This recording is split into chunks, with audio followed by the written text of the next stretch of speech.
All right, ladies and gentlemen, my name is Matt, and I am going to give you guys helpful hints to help you win your fantasy football league.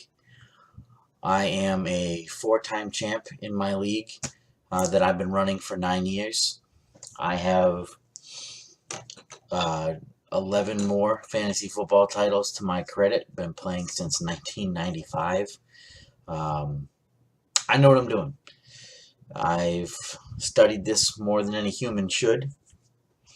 I read way too much stuff while I'm on the toilet every week, and I have amassed a knowledge of not just how to play fantasy football in an aspect of I know that this guy is better than this guy, but more of a strategy on how to help you win your league. Now, the first video that I'm going to make here is about making trades. Trades to me are the lifeblood of a fantasy football champion. Typically, the guy who drafts a team, loves his team, does well in the regular season, fails miserably in the playoffs. If you can't really identify where you have holes in your team, and you can't honestly look and realize that you need to make a move and you're just too stubborn to do it, or honestly just too much of a complete pussy to do it, then you're never going to win. Um, so I'm going to give you 6 helpful hints on how to identify and properly trade within your league. Now, first one is understanding where you stand. Now, uh, the leagues that I am a part of and that I run are keeper leagues. I think every league that is going to be a good and long withstanding league should be a keeper league. So most of the things I'm going to say have a little inkling of, hey, you need a keeper associated with this. So keep that in mind while giving you this advice. If you're in a non-keeper league, you can kind of brush off my keeper knowledge, but then at the same time, maybe try and find a keeper league. Just saying. So understanding where you stand. Now, what that means is check your league standings. Know where you are. Right now, we're right before week 5. I'm 3-1, about to go 4-1 this week. A really nice matchup. I think I'm easily winning.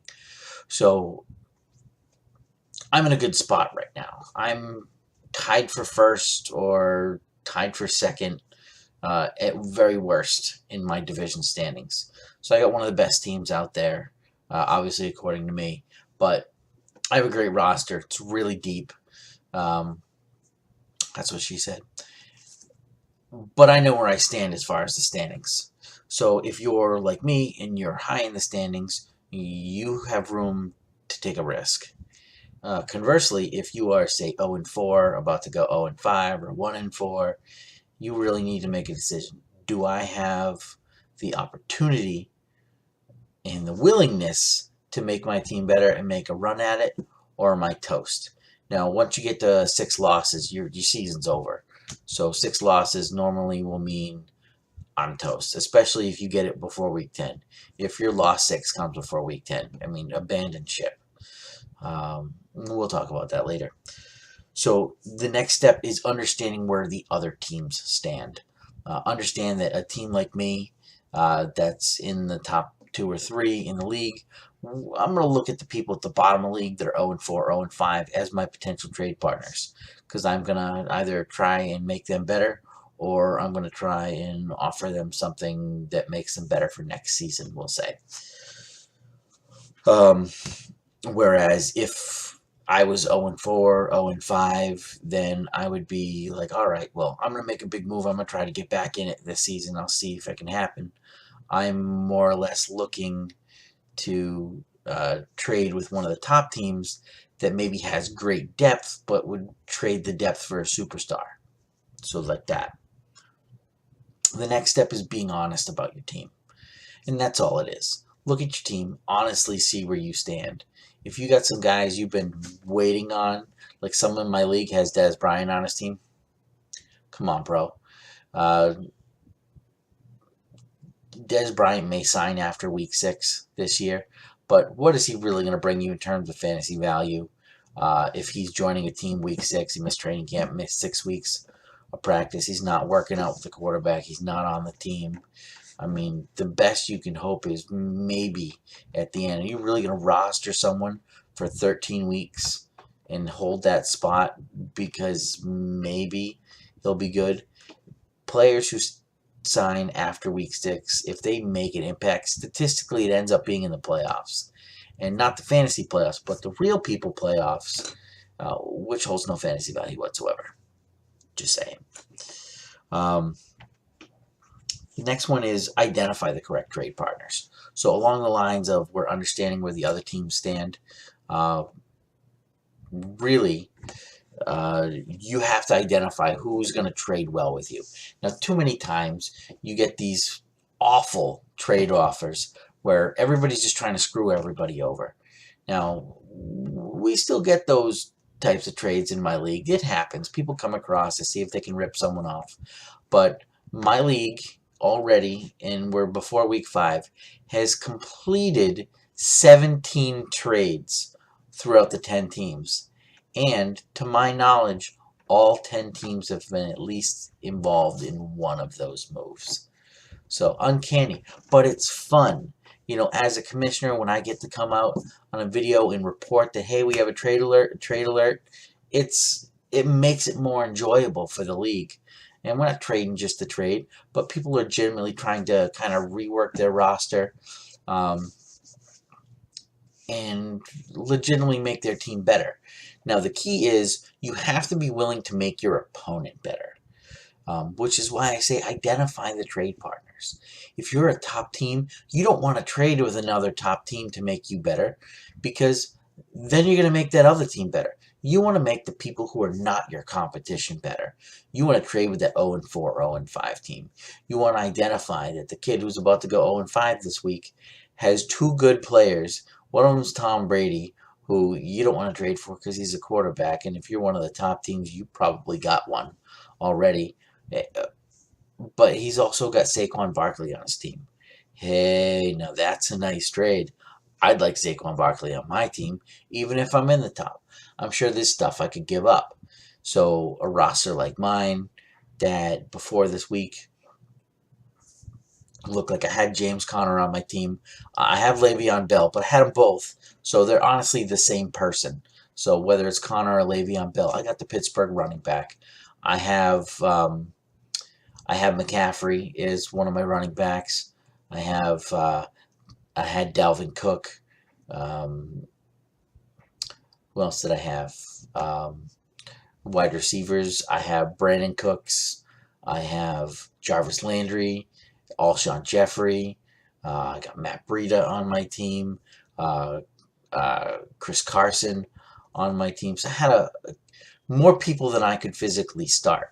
So what I'm thinking is, all right, well, maybe I'll give up, say, a Christian McCaffrey who might not get in the end zone ever, but, you know, gets good points every week. He's a 10 to 15 point a week person without touchdowns, which is amazing.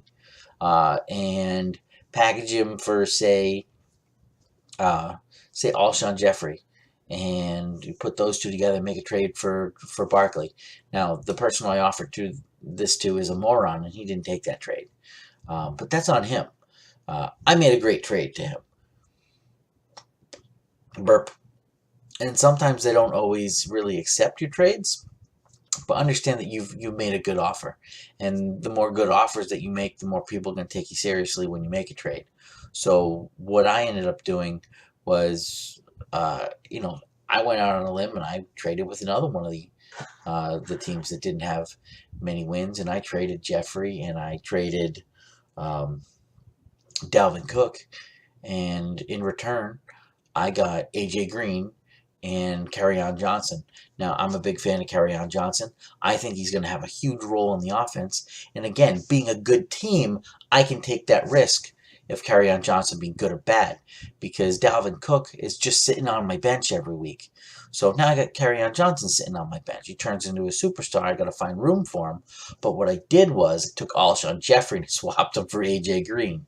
Now we can all agree that AJ Green is a absolute fantasy superstar when it comes to wide receivers, and he's always going to put up points. So I upgraded an injury risk in Alshon Jeffrey, who's missed pretty much the whole season, and in my eyes, I upgraded to AJ Green. So now I have Cooks, Landry, and AJ Green as receivers, and what will be eventually Le'Veon Bell and Christian McCaffrey, and I think Matt Breida in my starting lineup. Or Chris Carson once he's healthy and the hip heals, or Kerryon Johnson if I want to start him, or I think I also have Nick Chubb in case he breaks through and wins that job, and after last week's 240-plus yard touchdown runs, he's going to get some more carries. So you're always thinking. Yeah, you got room to make a move.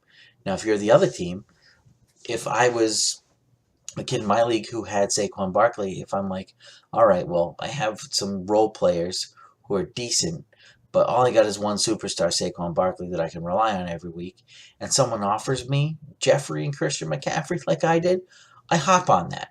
I say, what's the worst that could happen? I could go 0-5, 0-6, because that's where I'm headed. I'm not scoring over 90 points at all, and this is standard ESPN scoring, non-PPR.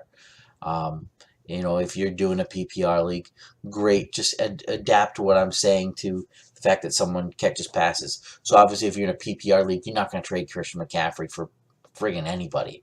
But in this league, a non-PPR, someone like Saquon Barkley's value is far more than, say, a Christian McCaffrey.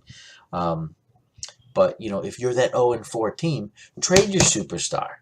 See if you can't go ahead and get two good players, or maybe two good players and a role player.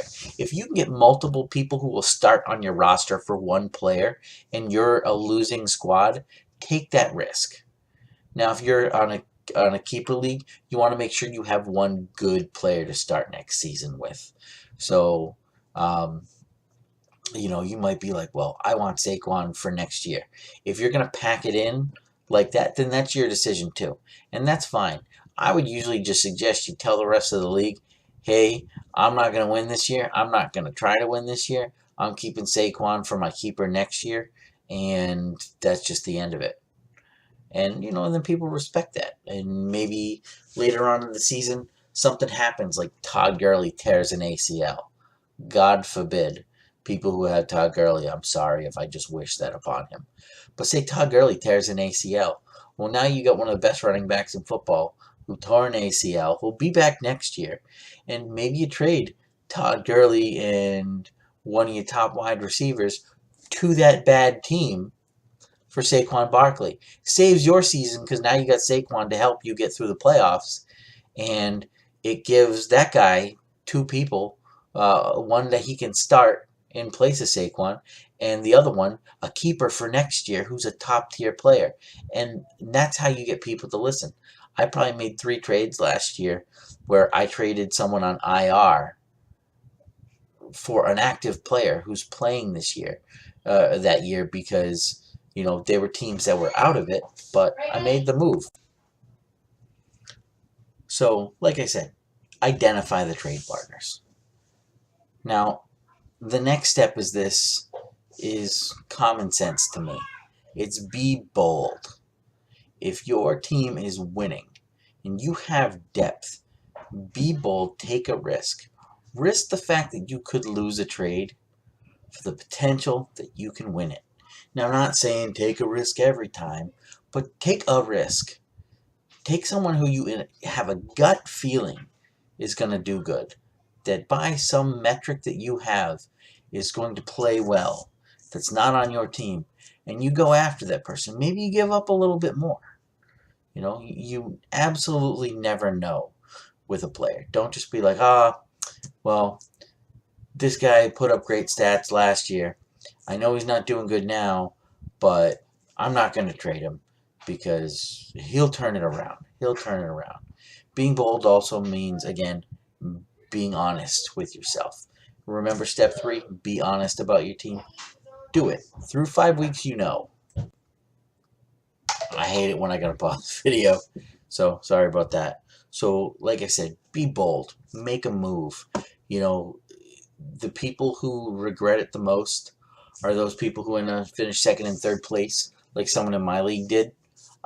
We have what we call ineligible keepers, and that's basically you can only keep a player for 2 straight drafts, and then by the end of the season, you have to either trade him away and get something in return, or just understand you can't keep him the next year and he just goes into the draft and you get nothing out of it. So every year at our trade deadline, the ineligible keepers for the following season normally get moved because people want to either get a keeper they can have, or they want to get something for it, whether that's I want to get something, my team is shit anyway, so let's get a decent player so I keep next year, or even a playoff team like me last year. I had Todd Gurley. He was having a monster season, but he was an ineligible keeper, and I needed to get rid of him right then, week 10, or I wasn't going to be able to get anything for him. And, I had some players that I could keep, but I wanted to get someone better. So I make an offer. I say, I want Kareem Hunt. I offered someone who had Kareem Hunt, Todd Gurley for Kareem Hunt, straight up, 1-for-1. And he said no. So he was still harping on Kareem Hunt's first 6 weeks of the season and couldn't see the downtrend for Kareem Hunt. Now, I was looking at it more like Kareem Hunt will be serviceable for me and will probably be better with a full offseason knowing he's the starter next year. But I knew in the long run Todd Gurley was a better player. He was going to be a better player this year. But if I couldn't have Todd Gurley, I really liked Kareem Hunt as a secondary option. He said no. He stuck to his guns and said, I'm keeping Kareem Hunt. And I said, are you sure you see what Todd Gurley's doing? And he didn't care. He kept his Kareem Hunt. So I go and I trade Kareem Hunt. Not Kareem Hunt, I'm sorry. I go and I end up trading Todd Gurley to the eventual league champion for Leonard Fournette. I flipped Fournette for Le'Veon Bell, and I'm happy with that because, like I said, I have Connor, so it's not really like I'm losing much. I'm still going to have Le'Veon Bell at the end of the season when it matters. But, I had to make that deal because someone else didn't want to trade someone. They weren't bold enough to go, you know what, I think I'm getting a good deal here. And these are the breaks, kiddos.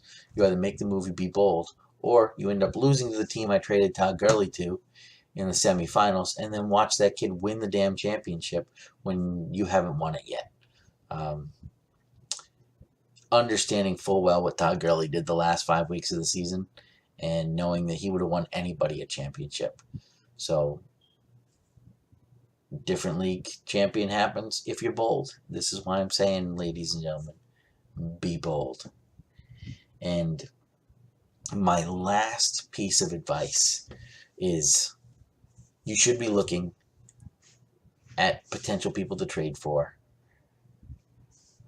on other squads, obviously. But what you might not understand is players ranked high now probably won't finish the season that way. So what you want to do is identify end of season matchups for your players. Make sure that they're good. If you have a superstar who's performing awesome right now, maybe they've had an easy schedule, maybe you look in weeks 10 through 13, they're facing some tough defenses.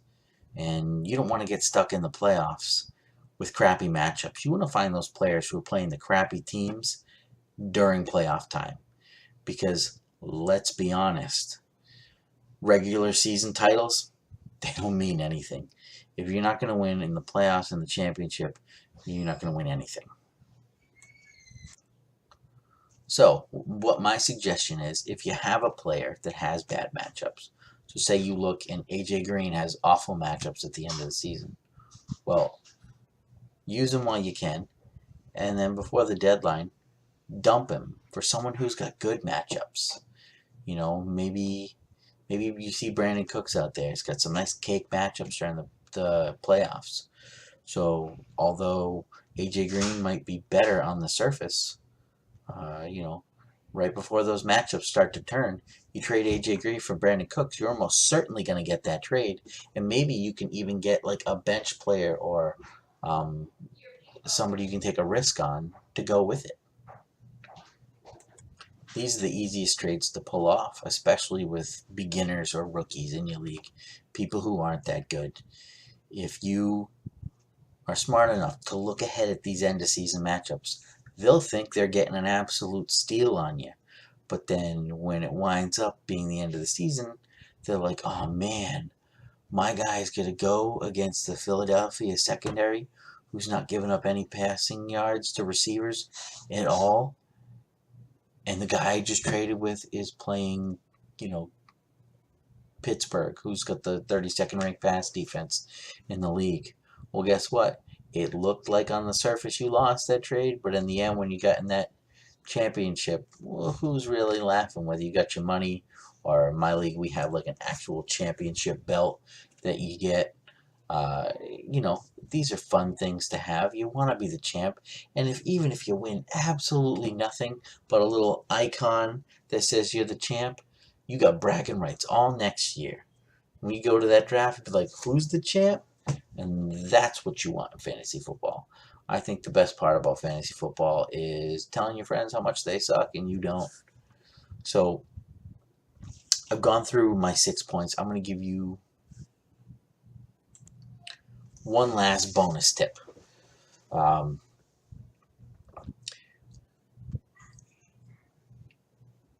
of trading is also strategizing how to properly do this. Understanding the people that you're trading with as much as the teams and the needs they have. For example, I needed a tight end. I had O.J. Howard as my tight end. Wasn't good. I didn't really draft for a tight end, and when I went to go draft, I'm like, all right, my next pick, I'm going to take a tight end in this draft. And boom, 4 of them went right off the board, and then I had nobody.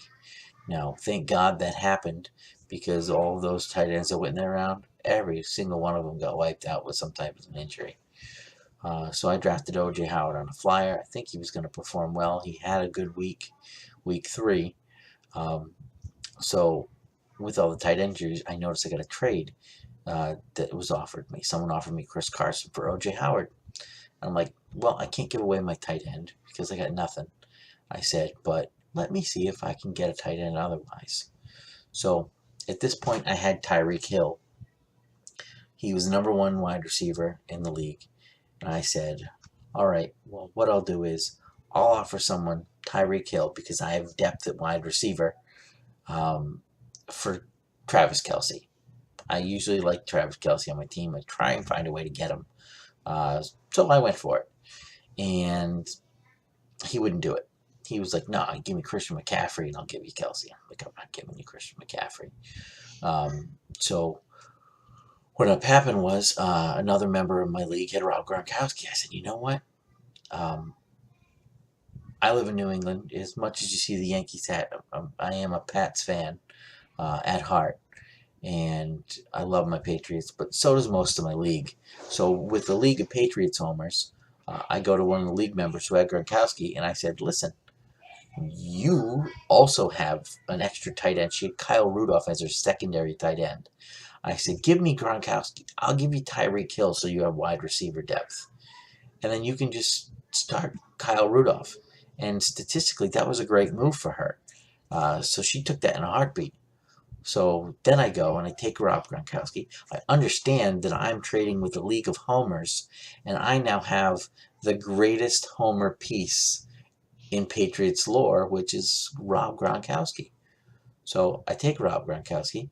I offer him to the guy who has Kelce, and I said, I tell you what, I'll trade you Gronk. You give me Kelce and Jarvis Landry of the Browns. And you know what? He said yes in a heartbeat. I can't believe that. I got Gronkowski for the same price I was willing to get Kelce for. And he said no to that. But because I now had Gronk and I played to my audience, guess what?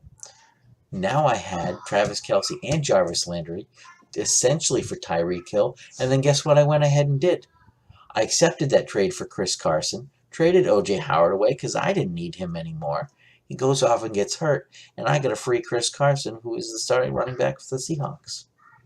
These are the things that I'm talking about. Kind of see down the rabbit hole. See where you can go. If someone roadblocks you because you don't have what it takes to get a player on their team, figure out what they need. Go after that on someone else's team, and then use that to upgrade your trade. So instead of trading Tyreek Hill for Travis Kelce straight up, which is what I wanted to do, I end up trading Tyreek Hill for Carson, Landry, and Kelce. All because someone didn't want to trade with me and they wanted to get these gears up here working. So that's what I did. 3 trades, mic drop, bam. And now I'm set up with a great roster. Because now I can go ahead and I can make a move and upgrade my team and get AJ Green. These are the type of things we think of when we're trading. It's not just the move that you're trying to make, but sometimes it's a move you're trying to make in order to make a future move. So these are my tips. Again, these are for the advanced user. They're not for, hey, this is Frankie first year. I'm really just trying out fantasy football. Understand the players. Understand who's good. Know what you're doing. Understand where you stand. Understand where others stand. Be honest about your team. Identify the correct trade partners.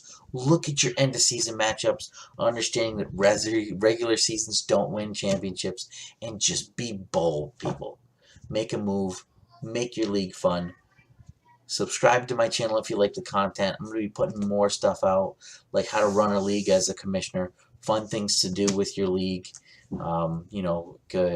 commissioner notes, really how to get that working. I'll put a video together about proper draft strategy, and I'll be posting weekly videos of my love-hate, who to start, some bold moves. I really try to put as much fantasy football content out there as I possibly can. So I hope you guys enjoyed the video. Hit like, subscribe if you can. Until next time, deuces.